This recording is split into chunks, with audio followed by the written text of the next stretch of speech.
Your subconscious runs 95% of your life right now. It chose your breakfast, your mood, your last argument. Most people never learn to control it. What if you could reprogram it in 30 days? What invisible beliefs are sabotaging your success today? What would change if your autopilot worked for you? You're about to discover the manual your mind never came with. Right now, as you're listening to these words, your conscious mind is processing what I'm saying. You're aware of my voice, the meaning of the words, perhaps even questioning whether what I'm claiming is true. But beneath that surface awareness, something far more powerful is at work. Your subconscious mind is simultaneously regulating your heartbeat, managing your breathing, maintaining your posture, filtering sensory input, accessing memories to understand context, and running dozens of other processes you'll never consciously notice. It's doing all of this without asking for permission, without requiring your attention, and without ever taking a break. This is the mind beneath your mind, the operating system running in the background while you focus on the screen. And here's what most people never realize. That background system is making the majority of decisions that shape your life. When you reach for your phone without thinking, that's your subconscious. When you feel suddenly anxious for no apparent reason, that's your subconscious. When you self-sabotage right before a breakthrough, when you repeat the same relationship patterns, when you can't seem to stick to goals no matter how motivated you feel, that's your subconscious too. For most of your life, you've been a passenger in a vehicle driven by programs you didn't install and rules you never agreed to. You've tried willpower, discipline, motivation, and positive thinking. And while those tools have their place, they're all conscious mind strategies, trying to override a subconscious system that's far more powerful. It's like trying to bail out a flooded basement with a teaspoon while the pipe keeps pouring water. You might make some temporary progress, but you're not addressing the source. This audiobook is about finding that pipe and turning it off.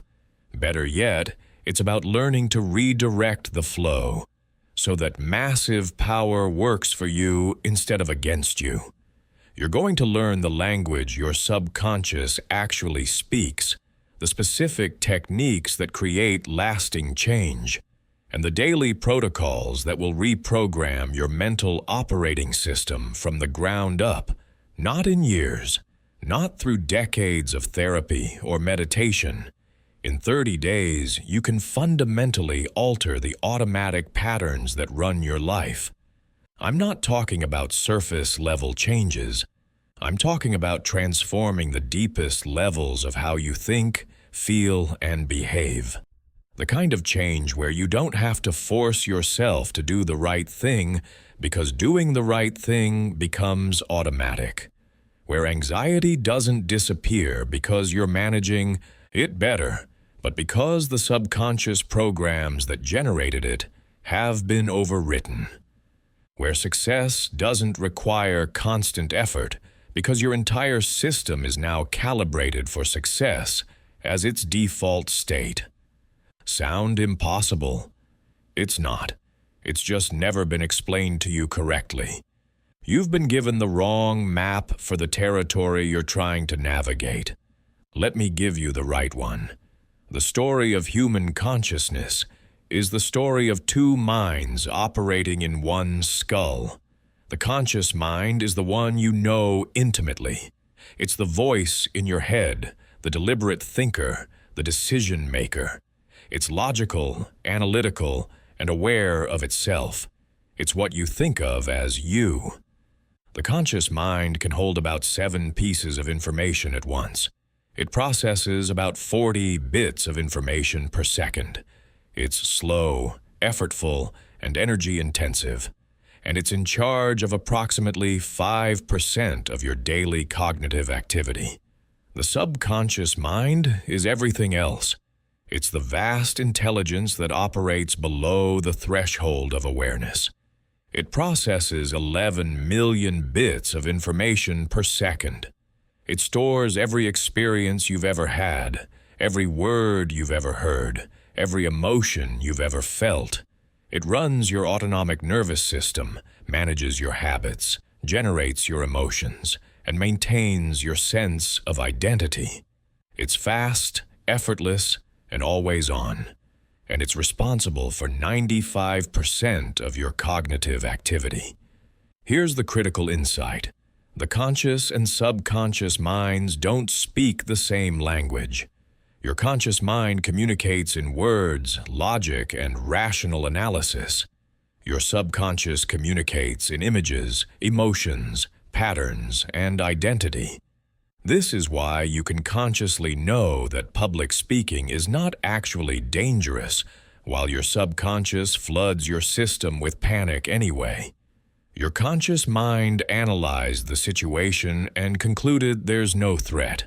Your subconscious accessed a pattern from that time you were humiliated in 3rd grade and activated a survival response.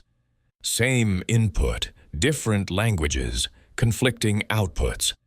Most self-improvement approaches fail because they operate exclusively at the conscious level. You set a goal, make a plan, summon your willpower, and try to force change through sheer determination. This works for a while. You might even make impressive progress. But you're using the 5% to fight the 95%, and the subconscious always wins eventually. It has more processing power, it never gets tired, and it's been running its programs longer than you've been consciously trying to change them. The secret isn't to fight harder, it's to learn how to communicate with the subconscious in its native language. When you do that, change becomes almost effortless.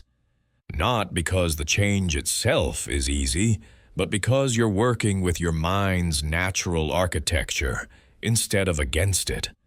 Consider Sarah, a marketing executive who came to me after years of struggling with what she called her success ceiling. Every time she got close to a major promotion, she'd make a critical mistake.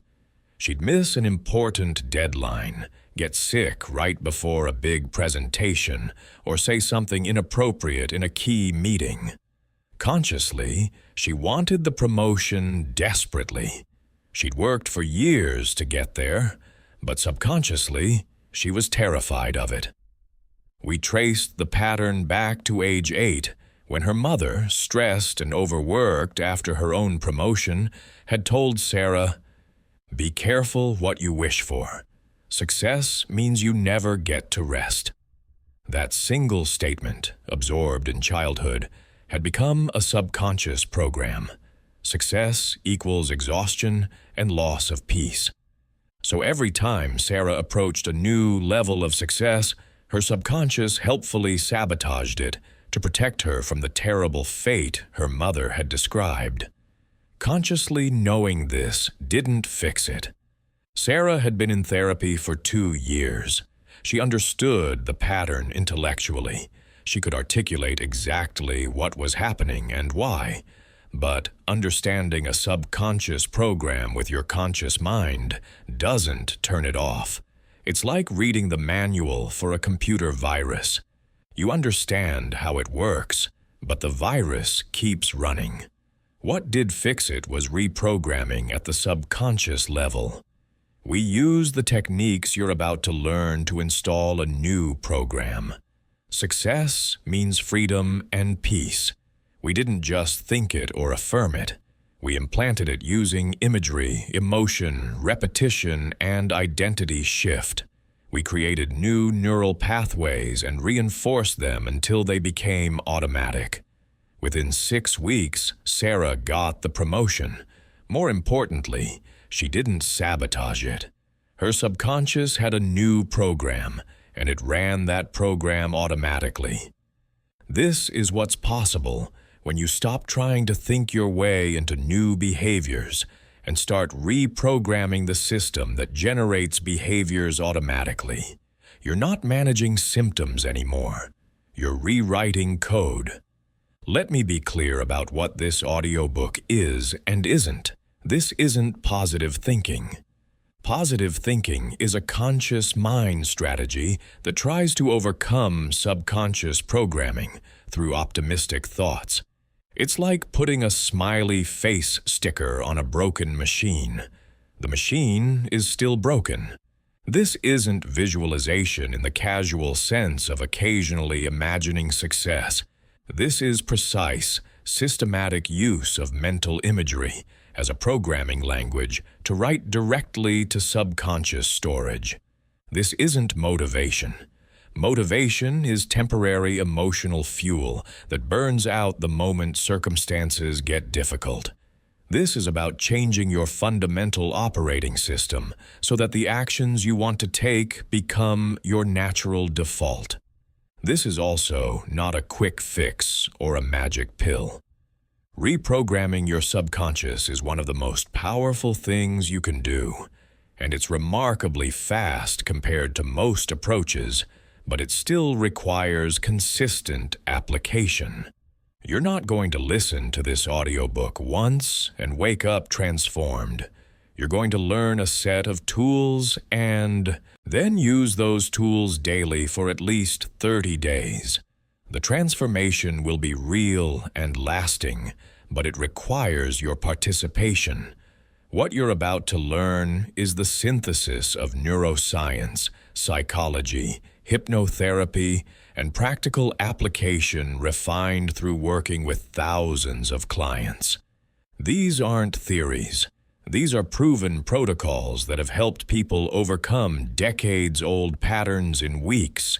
You'll learn exactly how your subconscious was programmed, exactly why that programming runs your life, exactly how to identify the specific programs that are limiting you, and exactly what to do to overwrite them with new ones. We're going to start by mapping your mental hard drive so you understand what programs are currently running. Then we'll learn the 4 communication channels your subconscious actually responds to. After that, we'll walk through the complete reprogramming protocol step by step. You'll learn how to disarm emotional triggers, install beliefs that stick, shift your identity at the deepest level, automate positive habits, use sleep to accelerate change, and defend against the self-sabotage that emerges right before breakthrough moments. Finally, you'll get the complete 30-day blueprint that ties everything together into a daily practice. By the end of this audiobook, you'll understand your mind better than 99% of people ever will. More importantly, you'll have the tools to take command of it. The patterns that once controlled you will become patterns you design. The resistance you felt toward positive change will dissolve because you'll be working with your subconscious instead of fighting it.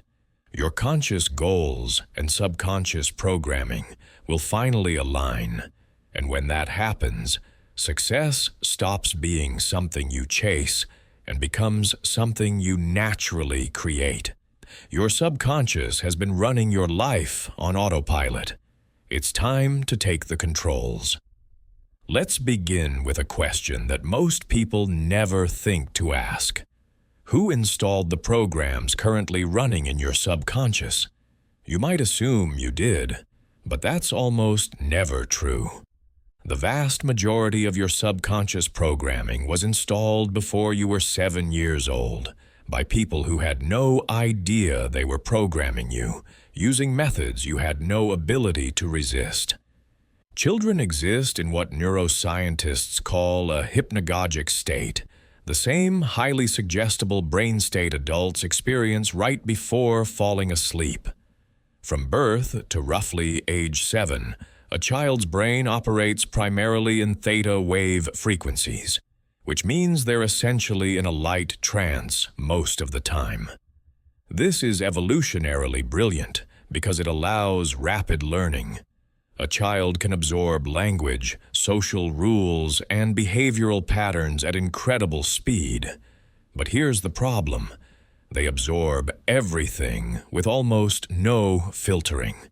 When your father said, "Money doesn't grow on trees," you didn't consciously analyze that statement and decide whether to believe it.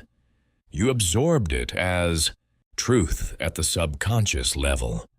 When your teacher shamed you for asking too many questions, you didn't file that away as Mrs. Johnson was having a bad day. You created a program. Curiosity leads to punishment. Stay quiet to stay safe. When you saw your parents fight about money, you didn't think, "These are two humans with poor communication skills working through financial stress." You recorded, "Money causes pain and conflict." By the time you reached age 7 and your brain started generating more beta waves associated with conscious analytical thinking, you already had thousands of programs installed. Programs about what you're capable of, what you deserve, how the world works, what's safe, what's dangerous, who you are, and who you're not. None of these programs were chosen by you. They were simply recorded by a highly suggestible mind that accepted input without question. And here's the crucial part. Those programs are still running. They're running right now. Every automatic thought you have, every habitual behavior, every emotional reaction you can't quite control, it's all coming from programming that was installed decades ago by people who had no idea what they were doing. Think about a computer that came preloaded with software in 1995. That software made perfect sense for 1995. It was designed for the internet speeds, hardware capabilities, and user needs of that era. But if you tried to run modern applications on that old operating system with that old software, everything would be slow, glitchy, and incompatible. Many things simply wouldn't work at all.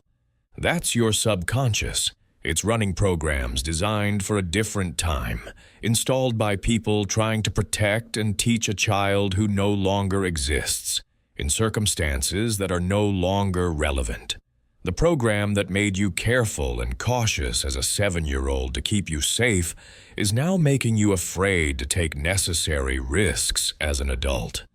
The pattern of seeking approval that helped you navigate your family system is now making you a people pleaser who can't say no.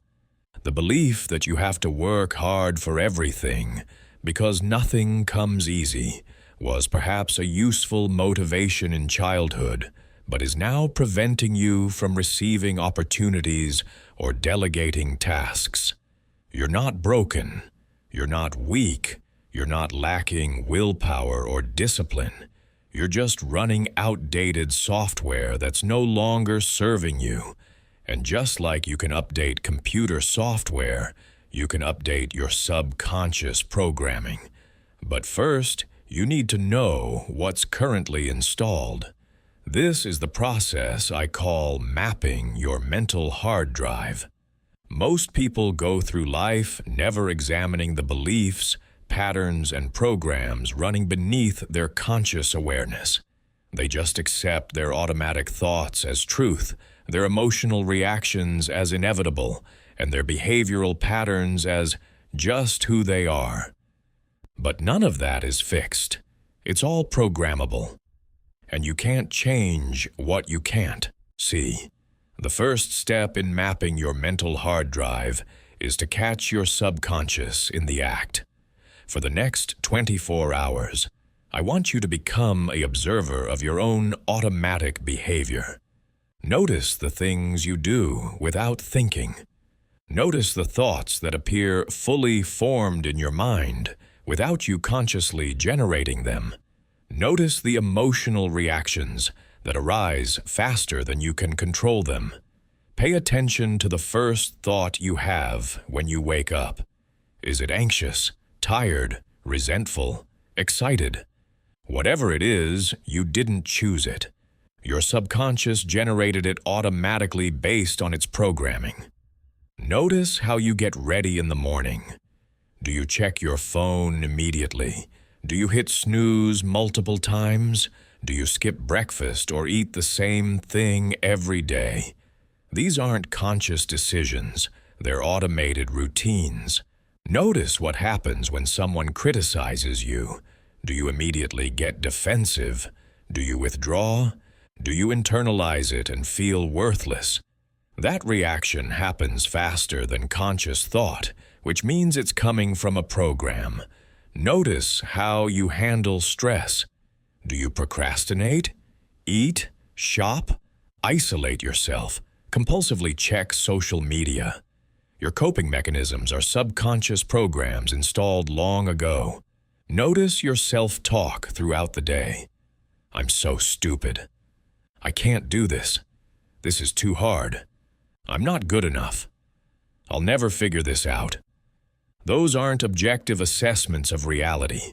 They're programs playing in an endless loop. Notice what you believe about money, success, relationships, your capabilities, and your worth. Most people inherit these beliefs from their parents and culture without ever questioning them. Write down what you observe. You're creating a map of your current programming. This isn't about judgment or self-criticism. You're not cataloging your failures. You're simply documenting the programs that are currently running so you can decide which ones to keep and which ones to overwrite. One pattern I see consistently is what I call the inherited belief syndrome. These are beliefs you absorbed from your family system that have nothing to do with your actual experience or capabilities. A client named Marcus grew up in a family that deeply distrusted outsiders.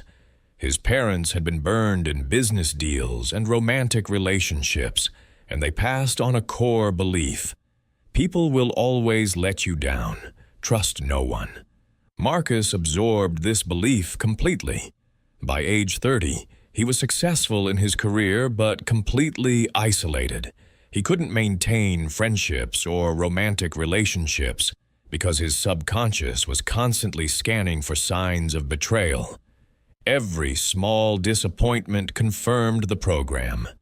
See, people always let you down. Consciously, Marcus wanted deep connections. He was lonely. He could logically see that his parents' experiences didn't have to dictate his reality.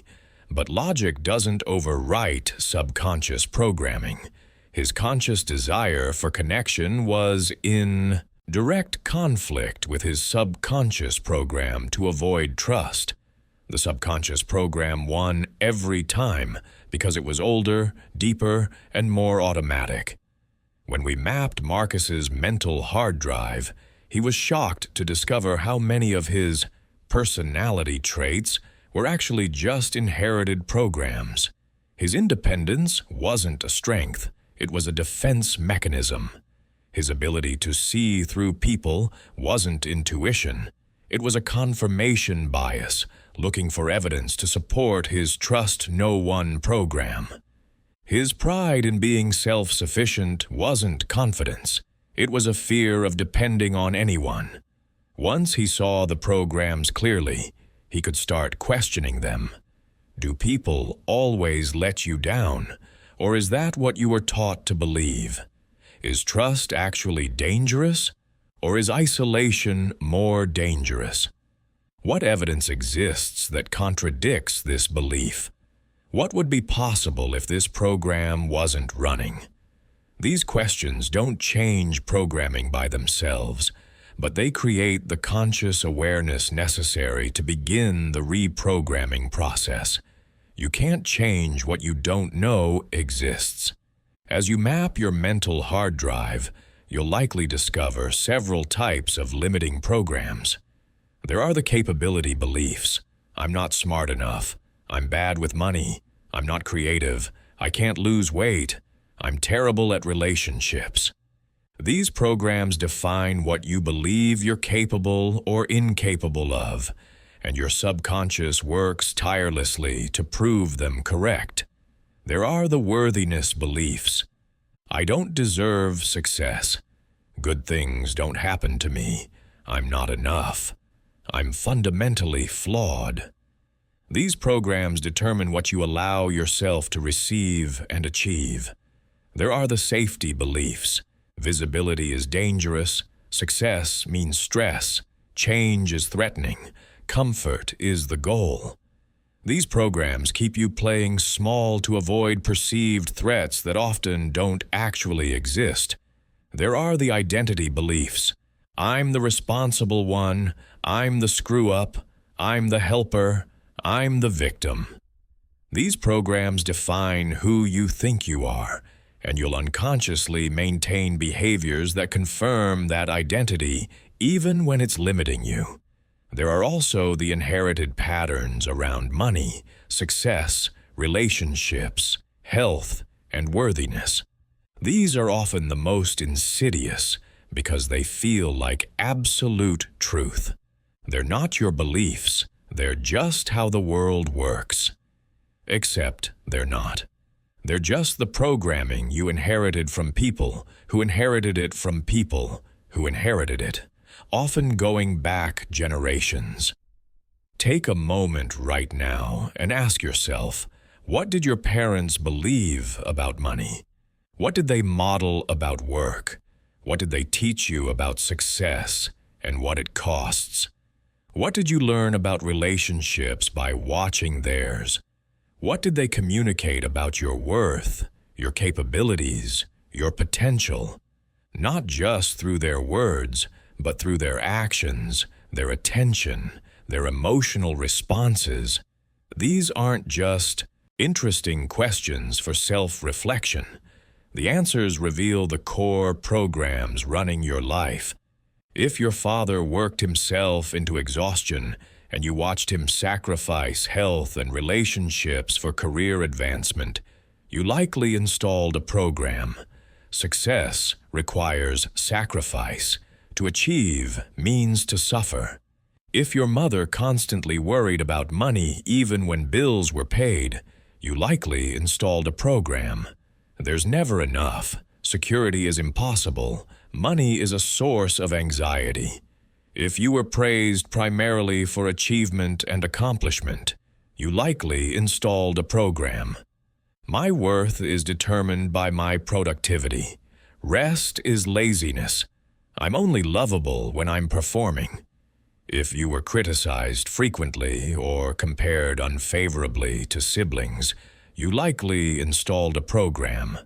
I'm not good enough. I need to work harder to earn approval. I'm fundamentally deficient. None of these programs are consciously chosen. None of them are necessarily true. But they're running your life anyway, generating thoughts, emotions, and behaviors automatically beneath your awareness every single day. The good news is that awareness is the first step toward change. You can't reprogram what you can't see, but once you see it, reprogramming becomes possible. And that's exactly what we're going to do. But before we get to the reprogramming protocols, you need to understand the language your subconscious speaks.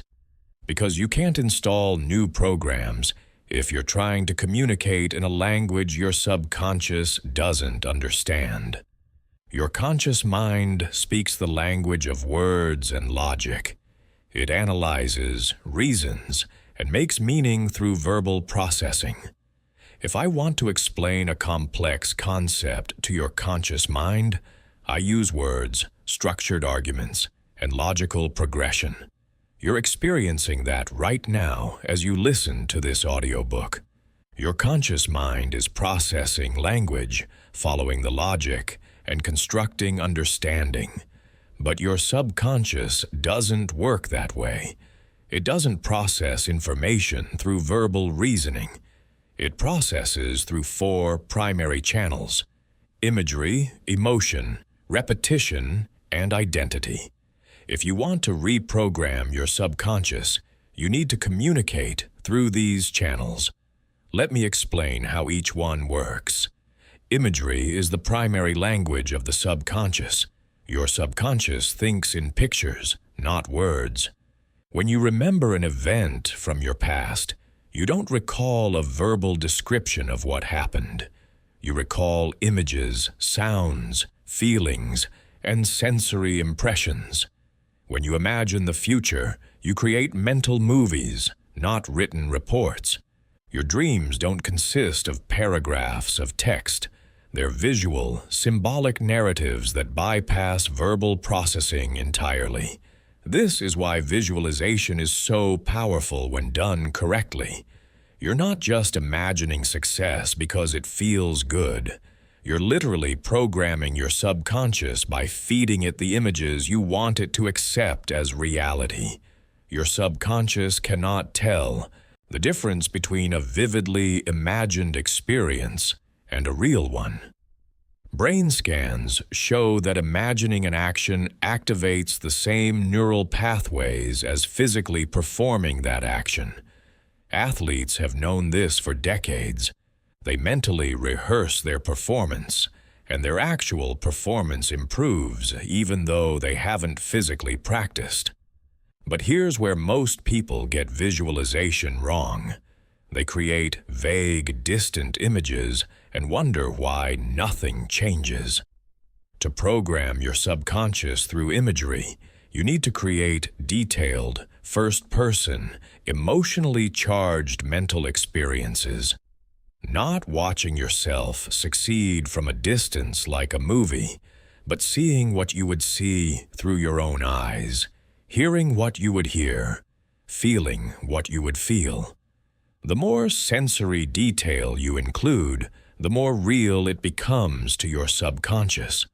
The more real it becomes to your subconscious, the more it accepts that reality as truth and begins generating thoughts, emotions, and behaviors consistent with it.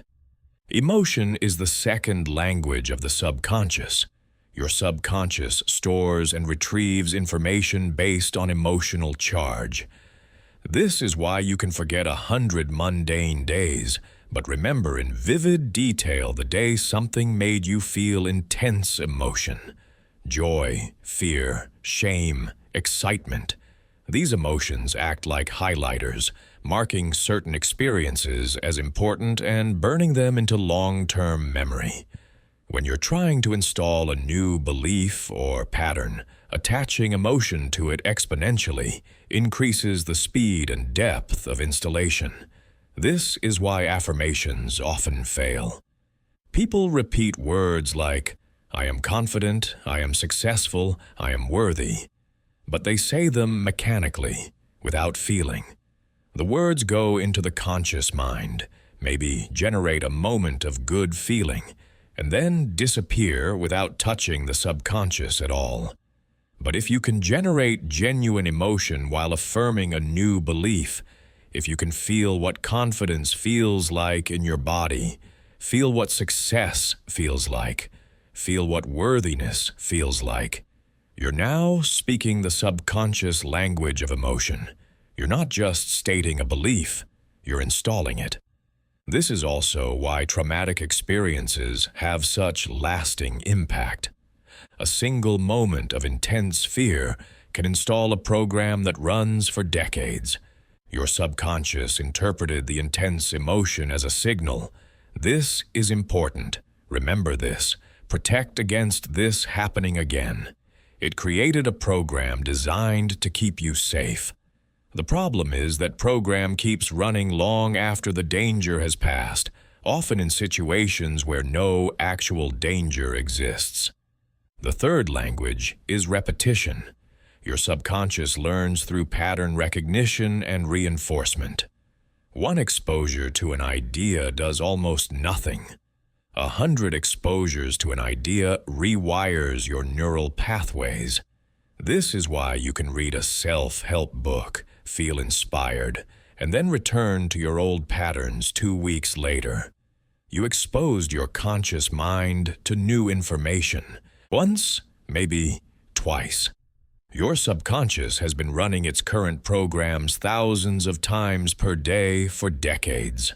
The old programming wins through sheer repetition. To install a new program, you need to repeat it consistently until it becomes automatic. This is why all effective reprogramming protocols include daily practice. You're not practicing because you're slow or because the technique doesn't work. You're practicing because you're overwriting decades of conditioning, and that requires sustained repetition. Neuroscientists estimate it takes about 66 days of consistent practice to form a new automatic habit. That's 66 repetitions of a new pattern before your subconscious accepts it as the new default. But here's the key. Quality repetition is more effective than mere frequency. Repeating a new affirmation 100 times while distracted and emotionally flat is less effective than repeating it 10 times with full attention, vivid imagery, and genuine emotion. You're aiming for repetition that combines all the languages, repeated imagery, with emotional charge. The fourth language is identity. Your subconscious has a deeply held concept of who you are. This identity acts as a filter for all new information and a guide for all behavior. Your subconscious is constantly asking, "Is this consistent with who I am?" If the answer is yes, the behavior feels natural and easy. If the answer is no, the behavior feels forced and uncomfortable, and your subconscious will sabotage it to maintain identity coherence. This is why identity level change is so powerful. If you see yourself as someone who struggles with weight, you can go on a diet and lose 20 pounds through willpower, but your subconscious will eventually pull you back to your identity. You'll regain the weight because struggling with weight is part of who you are. But if you shift your identity to someone who is naturally healthy and fit, the behaviors that support that identity become automatic. You're not forcing yourself to eat well and exercise. You're simply being consistent with who you are. Most people try to change behavior while keeping their identity the same. They want to become wealthy while still identifying as someone who's bad with money. They want to find a great relationship while still identifying as someone who always picks the wrong person. They want to build a successful business while still identifying as someone who's not a real entrepreneur. The identity and the behavior are in conflict, and the identity always wins because it's deeper in the subconscious architecture. So, to create lasting change, you don't just modify behavior. You shift identity. You become the kind of person who naturally does the things you want to do. Not through fake-it-till-you-make-it pretending, but through genuine reprogramming at the identity level. When your subconscious accepts a new identity as true, everything changes. The behaviors you want become the path of least resistance because they're consistent with who you are. These four languages, imagery, emotion, repetition, and identity, are how you speak directly to your subconscious. Words and logic are for the conscious mind. These four channels are for the subconscious, and when you learn to use them skillfully, you can reprogram any pattern, install any belief, and create any change you desire. Let me show you what this looks like in practice. I want you to experience a brief reprogramming session right now, so you understand how these four channels work together. We're going to install a simple but powerful belief. I am capable of deep change. Find a comfortable position and close your eyes if you're able to do so safely. Take 3 deep breaths, in through your nose and out through your mouth. With each exhale, let your body relax a little more. Feel your shoulders drop, your jaw soften, your muscles release tension. Good. Now I want you to imagine yourself 6 months from now. See yourself clearly. You're standing in a place that matters to you. Maybe it's your home, maybe your office, maybe somewhere in nature. You're alone, and you're reflecting on the journey you've been on. See this version of yourself. Notice what you're wearing. Notice your posture. Notice the expression on your face. This future version of you has done the work. You've been practicing the reprogramming protocols daily for months, and the changes are undeniable. Patterns that controlled you for years, they're gone. Beliefs that limited you, they've been replaced. Behaviors that felt impossible are now automatic. Look at this version of yourself and notice how you feel. There's a quiet confidence, a sense of groundedness. You're not forcing anything anymore. You're not fighting yourself. You've aligned your conscious goals with your subconscious programming, and now everything flows. Now step into this future version of yourself. See through their eyes, feel what they feel. Notice the sense of calm power. You're capable of deep change. You've proven it, not through theory or hope, but through actual transformation. Feel that truth in your chest. Feel the certainty. You're not the same person you were 6 months ago. You took command of your mind, and your mind responded. You spoke the language your subconscious understands, and it reprogrammed itself according to your design. Stay here for a moment. Let this feeling saturate every cell of your body. I am capable of deep change, not as a hopeful statement, but as a lived reality. You're experiencing the proof of it right now in this future moment. Feel the gratitude for the work you've done. Feel the respect you have for yourself. You committed to the process, and the process delivered. Say it silently to yourself. I am capable of deep change. Feel the truth of it. Let it sink deeper with each repetition. I am capable of deep change. This is who you are. This is what you do. You transform. It's not a question anymore. It's an identity. Take one more deep breath, holding on to this feeling, this certainty, this identity. And when you're ready, open your eyes and come back to the present moment, bringing that feeling with you. That was a brief demonstration of speaking the subconscious language. We used imagery by creating a detailed mental experience.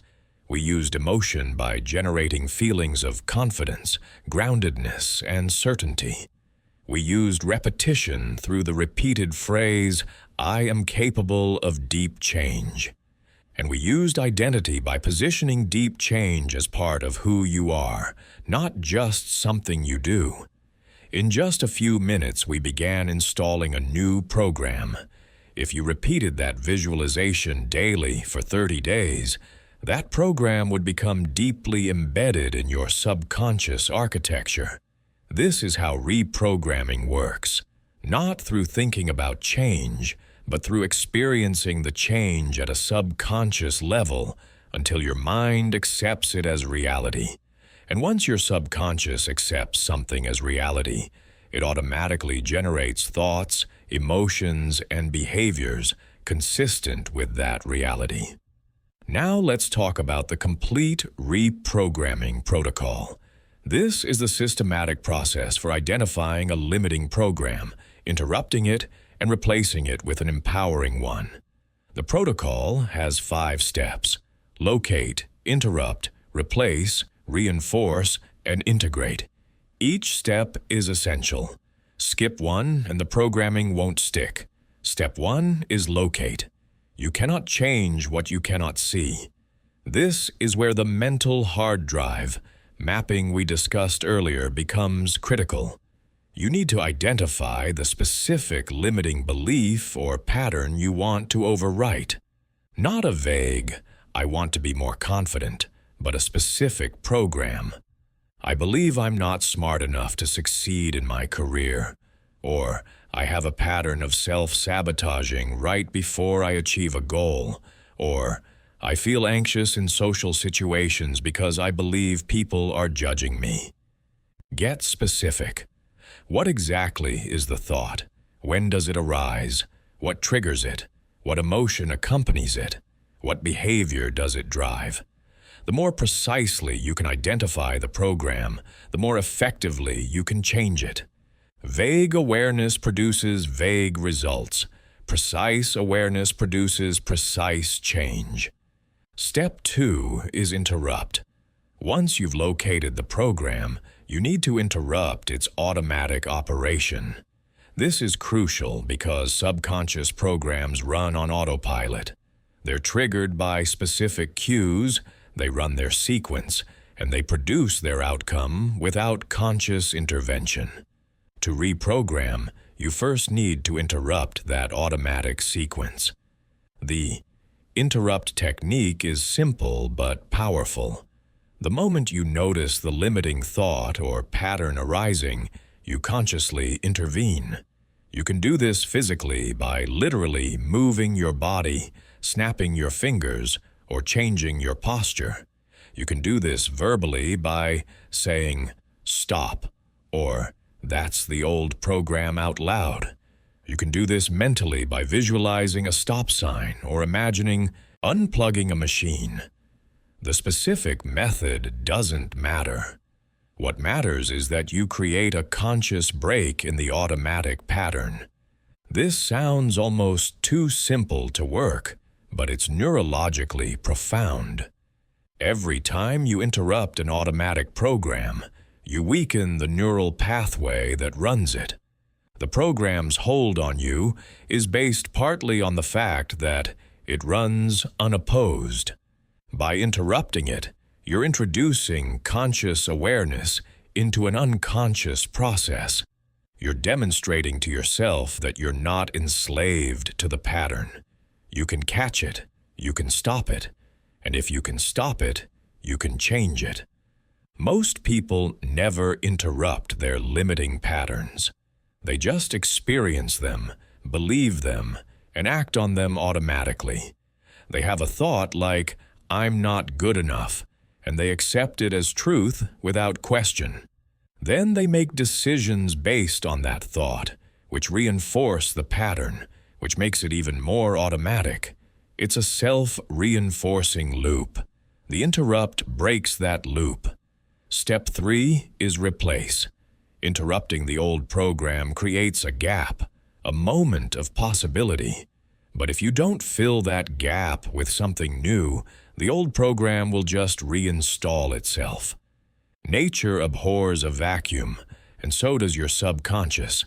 This is where you install the new program you actually want to run. You replace the old program using the 4 languages we discussed: imagery, emotion, repetition, and identity. If the old program said, "I'm not smart enough," the new program might be, "I am intelligent and capable of learning anything I commit to." But you don't just think that thought once and hope it sticks. You see yourself demonstrating that intelligence. You feel what that confidence feels like in your body. You repeat the new belief with emotional conviction, and you position it as part of your identity. This is who I am. The replacement must be believable. This is where a lot of affirmation-based approaches fail. If your subconscious deeply believes you're bad with money, saying "I'm a millionaire" feels ridiculous. Your subconscious rejects it immediately because it contradicts too much existing evidence. But saying, "I'm learning to manage money wisely and my financial situation is improving," is believable. It doesn't contradict current reality. It describes a trajectory. As that new program installs and evidence accumulates, you can upgrade the belief to something stronger. Step 4 is reinforce.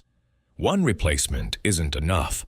Remember, The old program has been running for years or decades. It has deep neural pathways and extensive reinforcement. The new program is brand new. It's a tiny seedling trying to grow in soil dominated by massive old trees. It needs consistent reinforcement to take root and eventually overtake the old growth. This means daily practice. Every morning, you spend 5 to 10 minutes actively installing the new program using imagery, emotion, and repetition. Throughout the day, every time you notice the old program trying to run, you interrupt it and consciously replace it. Before bed, you review the day and reinforce the new program again, letting it sink into your subconscious as you drift toward sleep. This consistent reinforcement is what separates real change from temporary motivation. You're not just feeling good about a new idea, you're systematically rewiring your brain. Neuroscientists call this experience-dependent neuroplasticity. Your brain physically changes based on what you repeatedly think, feel, and do. Give it 30 days of consistent reinforcement, and the new program becomes as automatic as the old one was. Step 5 is integrate. Real change isn't just internal, it manifests in external behavior. As you reprogram your subconscious, you need to take actions that align with the new program. This creates a feedback loop. The new internal program drives new external behavior. The new external behavior creates new results. The new results provide evidence that reinforces the new program. The new program becomes even more deeply installed. Integration is where reprogramming meets real life. If your new program is, "I'm confident in social situations," integration means actually going to social situations and behaving confidently, even if it feels slightly uncomfortable at first. Your subconscious is watching your behavior for clues about who you really are. When you act in alignment with the new program, you're sending a powerful message. This is who I am now. That reinforces the identity shift at the deepest level. This 5-step protocol, locate, interrupt, replace, reinforce, integrate, is how you systematically reprogram any limiting pattern. It works for beliefs, emotions, habits, and behaviors. You can apply it to anxiety, self-doubt, procrastination, people-pleasing, perfectionism, or any other pattern that's limiting you. The specific content changes, but the process remains the same. Let me walk you through a real example. A client named Jennifer had a deep fear of visibility. She was a talented designer who dreamed of showcasing her work publicly, but every time an opportunity arose, she'd panic and find reasons to decline. She'd been doing this for 10 years, watching less talented colleagues build reputations while she stayed in the shadows. Step 1. Locate. We identified the specific program. If people see my work, they'll judge it as inadequate, and I'll be humiliated. That was the core belief driving her avoidance. We traced it back to age 12, when she'd proudly shown a drawing to her older brother, who'd laughed and called it childish.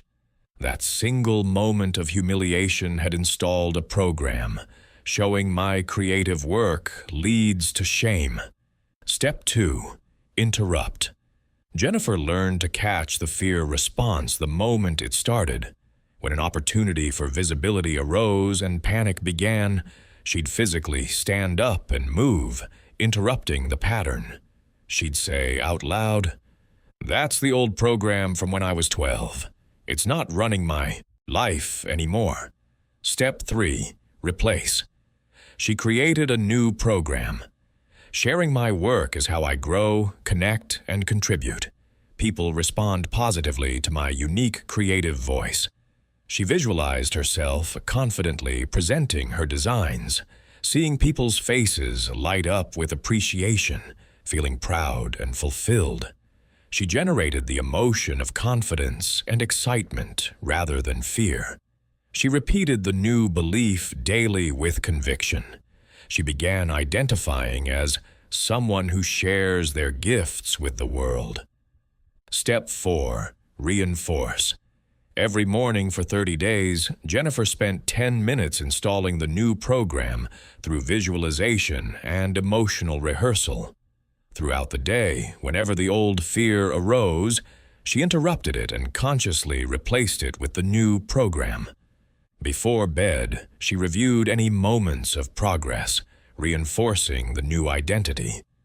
Step 5. Integrate. Jennifer started taking small actions aligned with the new program. She posted one design on social media, then another. She submitted work to a small local gallery. She volunteered to present at a design meetup. Each action felt scary at first, but not paralyzing like before. And each time she did it and didn't experience humiliation, she was creating new evidence that contradicted the old program and reinforced the new one. Within 2 months, Jennifer had been featured in a design magazine and invited to showcase her work at a major gallery, not because she suddenly became more talented, but because she'd removed the subconscious block that had been limiting her for a decade. Her talent had always been there. Her subconscious programming had prevented her from sharing it. Once the programming changed, everything else followed. This is what's possible when you understand how to communicate with your subconscious in its own language and follow a systematic reprogramming protocol. The limits you're experiencing right now, they're not fixed, they're programmable, and you're about to learn how to program them. One of the most challenging aspects of subconscious reprogramming is dealing with emotional triggers. These are situations, words, or stimuli that instantly activate intense emotional reactions before you have time to consciously intervene. Triggers are particularly stubborn because they bypass your conscious mind entirely. The reaction happens faster than thought. Here's how triggers work. Your subconscious is constantly scanning your environment for threats. This is an evolutionary survival mechanism. Your ancestors who were good at detecting danger lived long enough to reproduce. Your ancestors who were slow to react became lunch. So your subconscious developed an incredibly fast threat detection system that operates beneath conscious awareness. When your subconscious detects something it has previously associated with danger, it instantly activates a survival response. Your amygdala hijacks your system before your prefrontal cortex, the rational thinking part of your brain, can even process what's happening. Stress hormones flood your bloodstream. Your heart rate increases. Your thinking narrows. You're in fight, flight, or freeze mode. And all of this happens in milliseconds before you consciously choose anything. The problem is that your subconscious doesn't distinguish between actual physical danger and emotional or social threats. It doesn't differentiate between a lion charging at you and your boss criticizing your work. Both activate the same survival response. And once that response is triggered, you're no longer operating from your higher brain. You're in pure reactive mode, and the reactions you have are driven by old programming, not current reality. This is why someone can push your buttons and you respond in ways you later regret. It's not that you chose to respond that way. Your conscious mind was offline.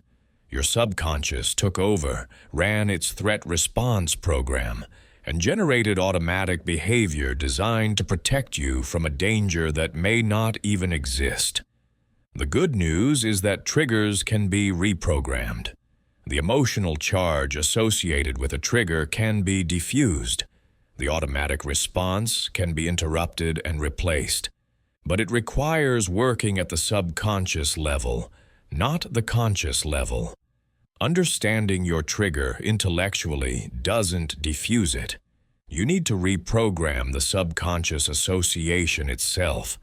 The first step in diffusing a trigger is to map it. When do you get triggered? What's the specific stimulus? Is it a certain tone of voice, a particular criticism, a type of situation? Get specific. The more precisely you can identify the trigger, the more effectively you can reprogram your response to it. Next, trace the trigger back to its origin, if possible. When did you first experience this reaction? What happened that made your subconscious mark this stimulus as dangerous? Often, triggers originate in childhood experiences that made you feel unsafe, helpless, or threatened. Your subconscious created a program. When X happens, activate emergency response to prevent harm. That program is still running even though you're no longer a vulnerable child. Once you've identified and traced the trigger, you use a reprogramming technique called desensitization. This involves repeatedly exposing yourself to the trigger in a safe, controlled way, while consciously choosing a different response. You're teaching your subconscious that this stimulus is not actually dangerous, so the emergency response is unnecessary. Here's how it works in practice. Let's say your trigger is criticism. Anytime someone critiques your work, you immediately feel attacked, get defensive, and either argue or shut down. This response was probably installed in childhood when criticism felt genuinely threatening to your sense of safety or belonging. But it's not serving you now. It's preventing you from receiving valuable feedback and improving. To reprogram this, you'd start by visualizing someone offering you constructive criticism while you remain calm, open, and grounded. You create a detailed mental movie where you hear the criticism, notice that your body wants to react, consciously choose not to activate the old program, take a deep breath, and respond thoughtfully instead of reactively. You see yourself listening without defensiveness, considering the feedback objectively, and thanking the person for their input. You practice this visualization daily, making it more vivid and emotional each time. You feel what groundedness feels like in your body. You generate a sense of safety and confidence. You repeat the new response pattern over and over, installing it at the subconscious level. Then, crucially, you test it in real life. You seek out low-stakes opportunities to receive criticism while consciously practicing your new response. Maybe you ask a trusted friend for feedback on something, knowing they'll be honest. When they offer criticism, you notice your trigger starting to activate. You consciously interrupt it, breathe, and respond with the new program you've been installing. The first few times will feel effortful and uncomfortable. Your subconscious still wants to run the old program. But each time you successfully interrupt the old response and execute the new one, you're weakening the old neural pathway and strengthening the new one. After enough repetitions, the new response becomes automatic. The trigger loses its power because your subconscious has learned that this stimulus is not dangerous and the emergency response is unnecessary. This desensitization process works for any emotional trigger: rejection, conflict, vulnerability, uncertainty, judgment, failure, success, intimacy, authority figures, whatever your specific triggers are.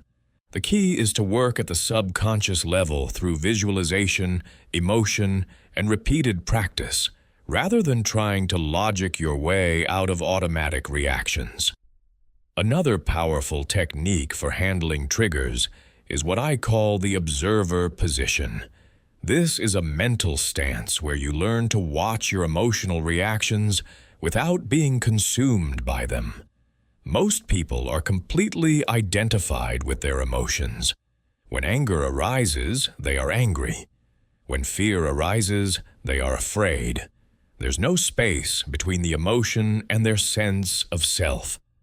But with practice, you can learn to observe emotions as phenomena arising in your consciousness without identifying with them completely. Instead of, "I am angry," you notice, "Anger is arising."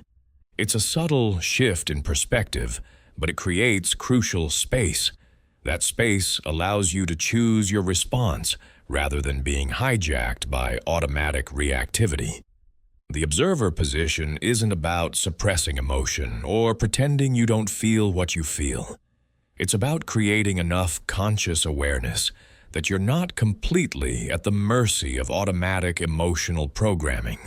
You feel the emotion, you acknowledge it, you understand what triggered it, but you don't have to act on it automatically.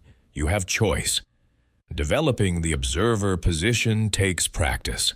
Start by simply noticing your emotions as they arise throughout the day. Don't judge them or try to change them. Just notice. I'm feeling anxious right now. Interesting. I'm feeling irritated. I can feel that in my chest and jaw. This simple act of noticing creates a small gap between stimulus and response. That gap is where your power lives. Over time, as you strengthen this observing capacity, you'll find that emotional triggers lose much of their power.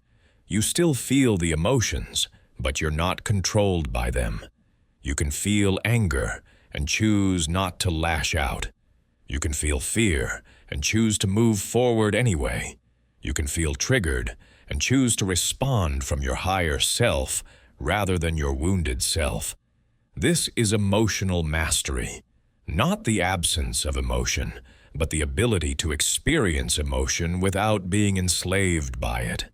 And it's entirely achievable through reprogramming your relationship with your emotional experience at the subconscious level. Now let's talk about installing new beliefs that actually stick. This is where most self-improvement efforts fail. People try to install empowering beliefs through affirmations, positive thinking, or sheer willpower. They say things like, "I am confident," or "I am successful," while their subconscious mind is screaming, "No, you're not." The conscious and subconscious are in direct conflict, and the subconscious wins because it's more powerful. For a new belief to stick at the subconscious level, it must meet 3 criteria. It must be believable, it must be emotionally charged, and it must be reinforced through evidence. Let's break down each of these. A belief must be believable. This doesn't mean it has to be currently true. It means it has to be conceivable to your subconscious. If you currently weigh 250 pounds and haven't exercised in years, the affirmation, "I am a world-class athlete," will be rejected by your subconscious as absurd. There's too much contradicting evidence. But, "I'm becoming healthier and stronger each day," is believable. It describes a trajectory rather than a destination. Your subconscious can accept that. As you accumulate evidence supporting the new belief, you can upgrade it to something stronger. "I enjoy regular exercise and my fitness is improving," becomes believable once you've been exercising consistently for a few weeks.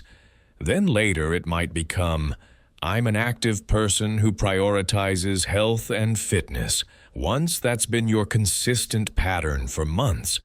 Eventually, with enough evidence, you might authentically identify as an athlete. But you can't skip the intermediate steps. Your subconscious needs a believable bridge from current reality to desired identity. A belief must be emotionally charged. Facts without feelings don't stick in subconscious storage.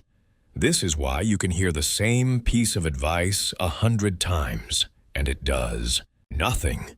But then, one day, someone says it in a context that moves you emotionally, and suddenly it transforms your life.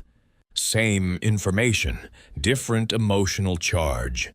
When you're installing a new belief, you need to generate genuine emotion around it. Not fake enthusiasm or forced positivity, but real feeling. Connect the new belief to something that matters deeply to you. If you're installing, "I am worthy of love and respect," don't just recite the words mechanically. Connect to why that matters. Feel the pain of having lived without that belief. Feel the relief and joy of accepting it. Feel gratitude for the relationships that will improve because of it. The emotional charge burns the belief into subconscious memory. A belief must be reinforced through evidence. Your subconscious is an evidence collection machine. It's constantly scanning reality, looking for proof that its beliefs are correct. This creates a confirmation bias loop. If you believe people are untrustworthy, you'll notice every instance of someone being untrustworthy and overlook instances of trustworthiness. The belief reinforces itself through selective attention. To install a new belief, you need to deliberately collect evidence that supports it.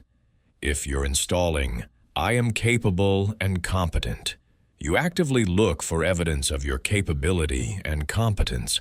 Not grand achievements necessarily, but everyday evidence. You solved a problem. You learned something new. You helped someone. You followed through on a commitment. Each piece of evidence, no matter how small, reinforces the new belief at the subconscious level. This is why integration is so important in the reprogramming protocol. When you take actions aligned with your new belief, you create evidence.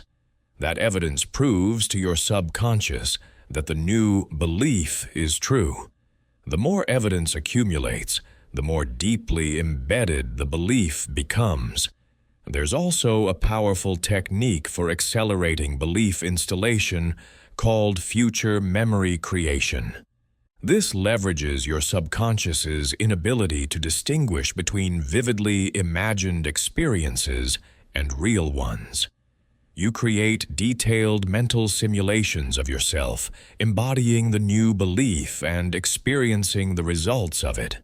Your subconscious stores these simulations as if they were memories, which then influence your current behavior.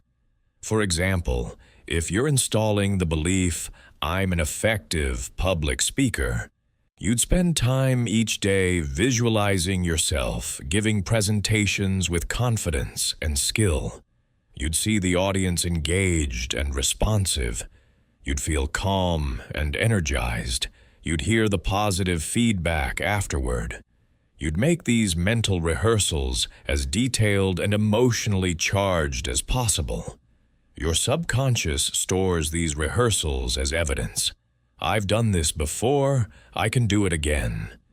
When you actually step on stage, it feels familiar rather than terrifying because your subconscious has experienced it dozens of times already. Olympic athletes use this technique extensively. They mentally rehearse their performance so many times that by the time they actually compete, their subconscious treats it as just another successful repetition. The same technique works for any belief or behavior you want to install. What you're really doing with all these techniques is shifting your identity at the deepest level, because ultimately, your subconscious behavior is determined by your subconscious identity. You act in accordance with who you believe you are. If your identity is, "I'm someone who struggles with money," you'll unconsciously sabotage financial success to maintain identity coherence. If your identity is, "I'm someone who is naturally good with money," you'll unconsciously make decisions that maintain financial health. Most people try to change behavior while keeping their identity the same. They want different results, but they're operating from the same sense of self. It doesn't work. The identity pulls them back like a rubber band.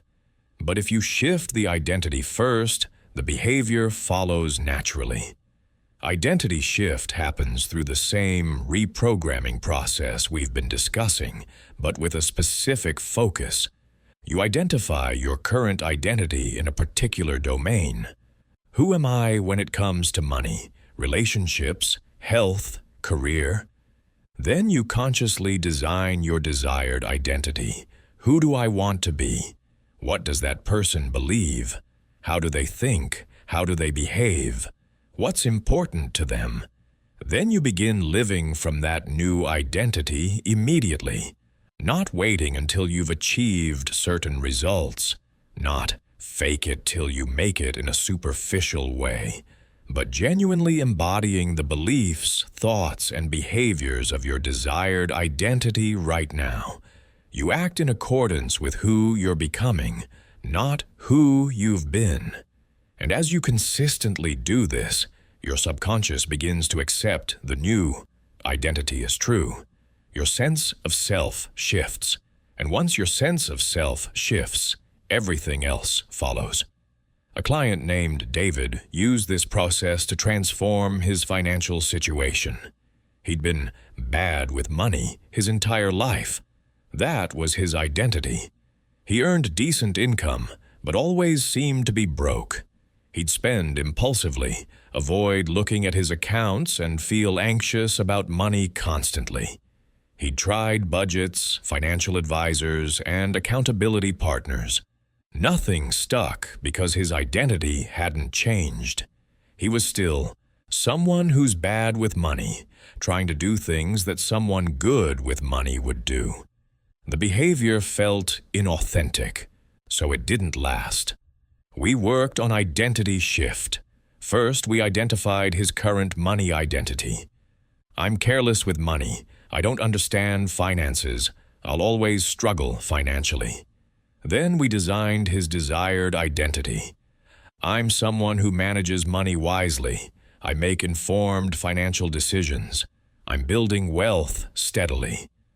Notice these aren't outcome statements like, I'm rich.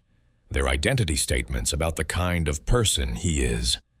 David began embodying this new identity immediately. Before every purchase, he'd ask, what would someone who manages money wisely do? When he felt the urge to impulse spend, he'd remind himself, that's not who I am anymore. I'm someone who makes informed financial decisions. When money anxiety arose, he'd interrupt it and replace it with, I'm someone who faces financial reality directly and handles it capably. He also created daily rituals that reinforced the new identity. Every morning, he'd spend 5 minutes visualizing himself as financially responsible and capable, feeling what that felt like, seeing himself making smart decisions. Every evening, he'd review the day and acknowledge every instance where he'd behaved consistently with his new identity. I didn't impulse buy that thing. I checked my account balance. I transferred money to savings. Each instance was evidence that reinforced the new identity. Within 3 months, David's financial situation had completely transformed, not because he suddenly earned more money, but because he'd changed his identity.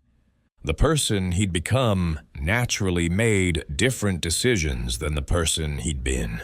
Saving felt normal instead of restrictive. Checking his accounts felt empowering instead of scary. Making informed financial choices felt authentic instead of forced. The behavior followed the identity. This is the power of identity-level reprogramming. You're not trying to force yourself to act differently than who you are. You're changing who you are, and then The actions follow naturally. Let's talk about habit automation, because habits are just subconscious programs that run automatically in response to specific cues. Every habit has the same structure: cue, routine, reward. Your subconscious detects a cue, executes a routine, and receives a reward. This happens automatically, without conscious thought. The habit loop just runs. Most people have habits they want to change but can't seem to break. They want to stop scrolling social media, stop eating junk food, stop procrastinating, stop people-pleasing. They try willpower and fail because willpower is a conscious mind strategy, trying to override subconscious programming. The habit loop is more powerful than willpower because it's automatic and it doesn't require energy. The key to changing habits isn't fighting them, it's reprogramming them. And to reprogram a habit, you need to understand its structure and work with that structure rather than against it. First, identify the cue. What triggers the habit? Is it a time of day, a location, an emotional state, a preceding action? Get specific. If your habit is scrolling social media, what's the cue? Maybe it's feeling bored. Maybe it's sitting down at your desk. Maybe it's finishing one task and not knowing what to do next. The cue is whatever signal tells your subconscious, time to run the social media scrolling routine. Second, identify the reward. What does the habit give you? This is crucial because your subconscious installed the habit in the first place because it provided some kind of reward. The reward might not be obvious. The reward for social media scrolling might not be entertainment. It might be avoiding difficult emotions or uncomfortable tasks. The reward for eating junk food might not be taste. It might be comfort or stress relief.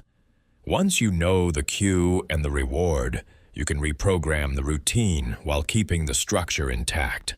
Your subconscious needs a cue routine reward loop. It's looking for a way to get the reward when the cue appears. Give it a new routine that provides the same reward, and it will accept the new routine because the fundamental structure is satisfied.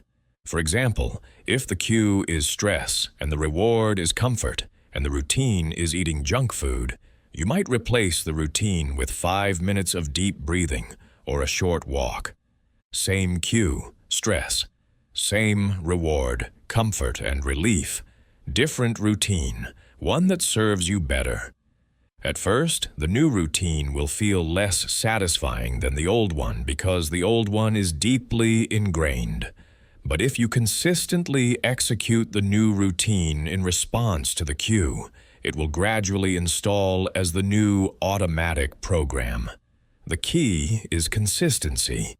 Your subconscious learns through repetition. One instance of doing the new routine does almost nothing. 30 consecutive days of doing the new routine every time the cue appears rewires the habit loop. After enough repetitions, the new routine becomes just as automatic as the old one was. You can also design entirely new, positive habits using the same structure. Decide on a behavior you want to automate, then create a clear cue for it and attach an immediate reward to it. If you want to establish a daily meditation habit, the cue might be right after I pour my morning coffee. That's specific and consistent. The reward might be checking off the habit on a tracker, which provides immediate satisfaction, or allowing yourself to check your phone afterward, which leverages an existing reward you're already motivated by. The mistake most people make with new habits is relying on motivation and willpower, but motivation fluctuates and willpower depletes. Habits, by definition, run automatically without requiring either one. So the goal is to move the behavior from the conscious realm, where it requires effort, to the subconscious realm, where it happens automatically. This requires the same reprogramming process, repetition in a consistent context until the behavior becomes automatic. It also requires removing friction from the desired behavior and adding friction to undesired behavior. If you want to exercise every morning, prepare your workout clothes the night before. That removes friction. If you want to stop scrolling social media first thing in the morning, don't sleep with your phone beside your bed. That adds friction. You're architecting your environment to support subconscious automation of the behaviors you want. There's also a concept called keystone habits. These are habits that, when installed, create a cascade of positive changes in other areas without conscious effort. For example, regular exercise is a keystone habit for many people. Once they establish a consistent exercise routine, they automatically start eating better, sleeping better, managing stress better, and feeling more confident. They're not consciously trying to improve all those areas. The keystone habit creates a ripple effect that shifts their entire system. Identifying and installing a keystone habit can accelerate your transformation dramatically. What's the one habit that, if automated, would improve multiple areas of your life? For some people, it's a morning routine. For others, it's regular planning and review sessions. For others, it's consistent sleep schedule. Whatever it is for you, prioritize installing that habit first using the reprogramming protocols we've discussed. Once it's automatic, you'll find other positive changes follow naturally. Now we're going to explore something that sounds almost mystical, but is solidly grounded in neuroscience. Using sleep to accelerate subconscious reprogramming. Your subconscious is most accessible during two specific states: the hypnagogic state right before you fall asleep and REM sleep when you're dreaming. Both states offer unique opportunities to install new programming with remarkable efficiency. The hypnagogic state is that twilight zone between waking and sleeping, where your conscious mind is fading but not yet offline. Your brain waves shift from beta, associated with normal waking consciousness, to alpha and theta, associated with deep relaxation and heightened suggestibility. In this state, your critical conscious mind, the part that analyzes and resists, is diminished. Your subconscious is wide open.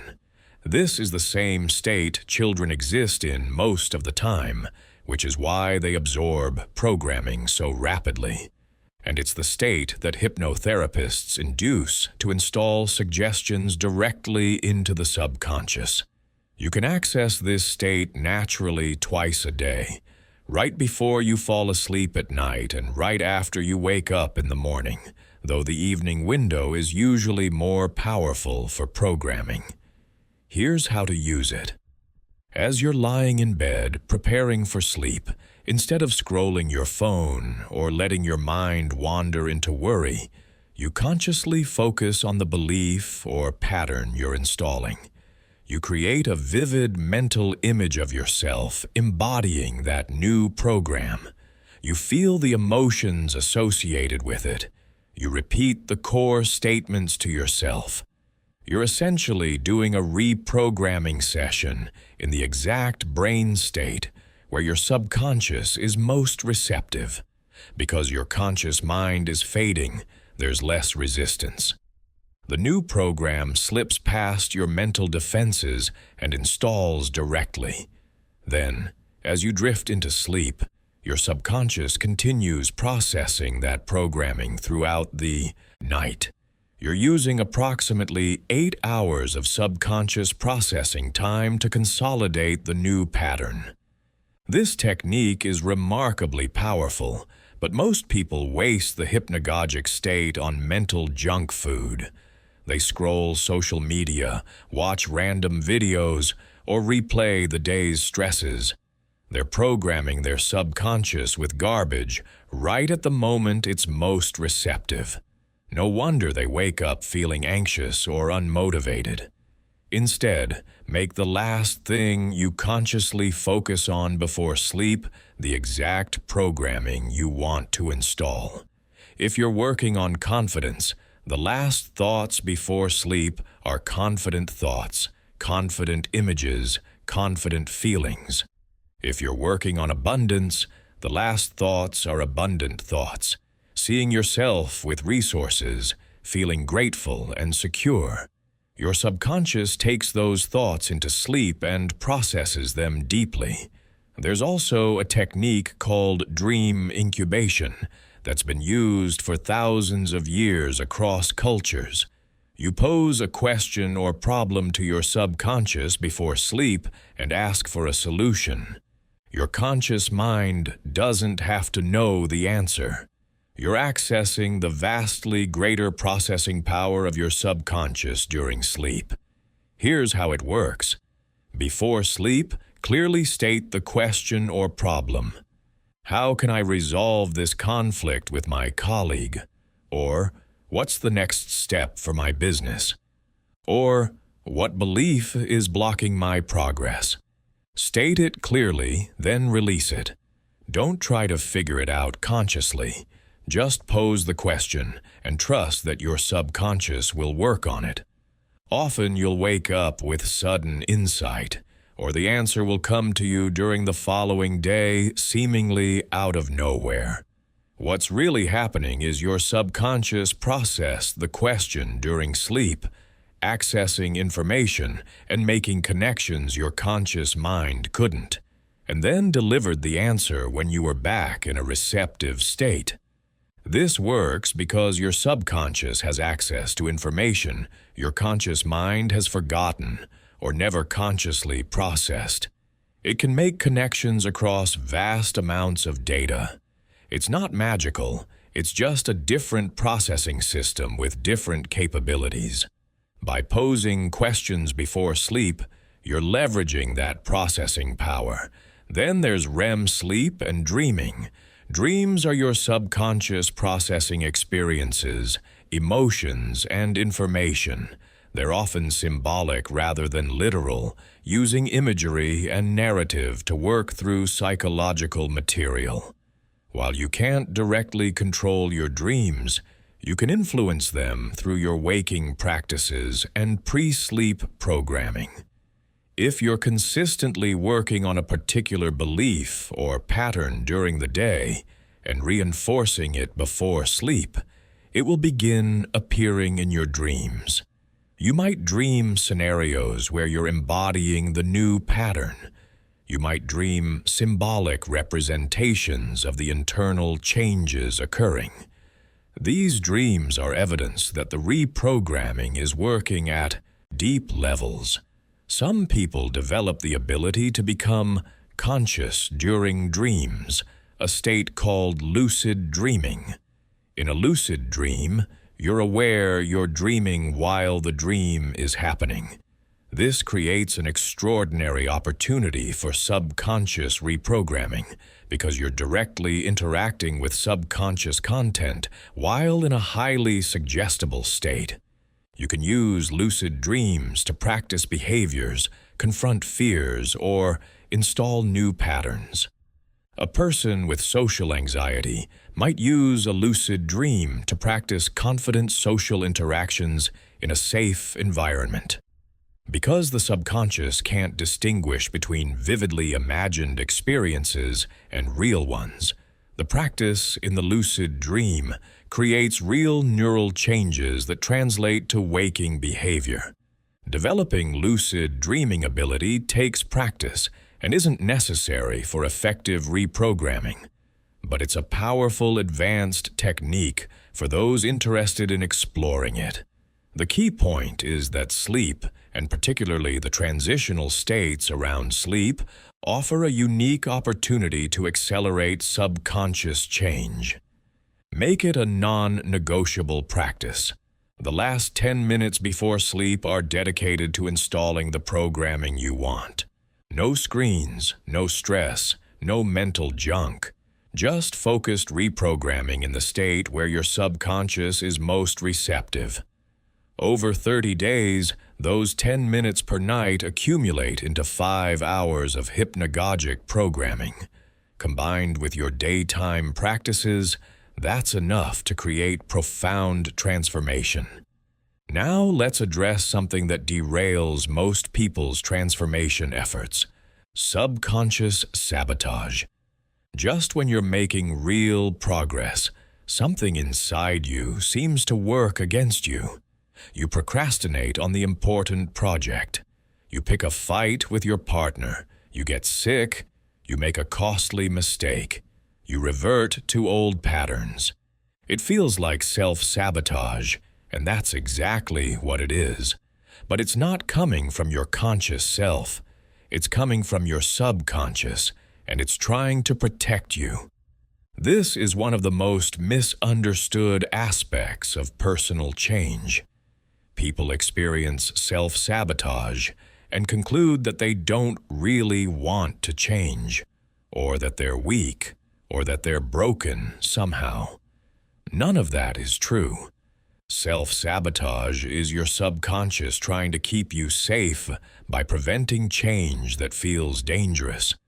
Remember, your subconscious is primarily concerned with survival and safety.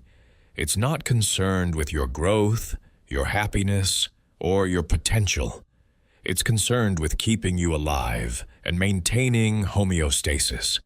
And from your subconscious's perspective, the known is safe and the unknown is dangerous.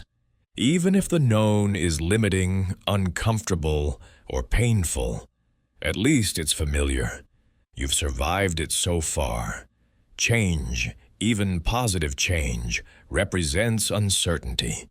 And uncertainty triggers threat responses. So when you start to break through your limitations, when you start to achieve goals you've never achieved before, when you start to become someone you've never been before, your subconscious often panics. You're moving outside the safe zone. You're becoming unpredictable. What if this change leads to rejection, failure, or danger? Better to sabotage it and return to the familiar, even if the familiar is limiting. This is why people often self-sabotage right on the edge of breakthrough. They're about to close the big deal, and they blow the meeting. They're about to reach their goal weight, and they binge. They're about to establish a healthy relationship, and they create conflict. It's not bad luck or coincidence. It's subconscious sabotage activating precisely when you're about to exceed your previous limits. The key to overcoming sabotage is to recognize it for what it is: a safety mechanism, not a truth about your capabilities or worthiness. When you notice sabotage patterns emerging, you don't judge yourself. You understand that your subconscious is scared. It's trying to protect you. It's just using an outdated threat assessment based on old programming. The way to work with sabotage is to make the new level feel safe to your subconscious. You do this through gradual exposure, evidence collection, and safety reframing. Gradual exposure means you don't try to leap from 0 to 100 immediately. You push your comfort zone incrementally, giving your subconscious time to adjust to each new level before moving to the next. This prevents overwhelming the system with too much change too fast. Evidence collection means you actively gather proof that the change is safe and beneficial.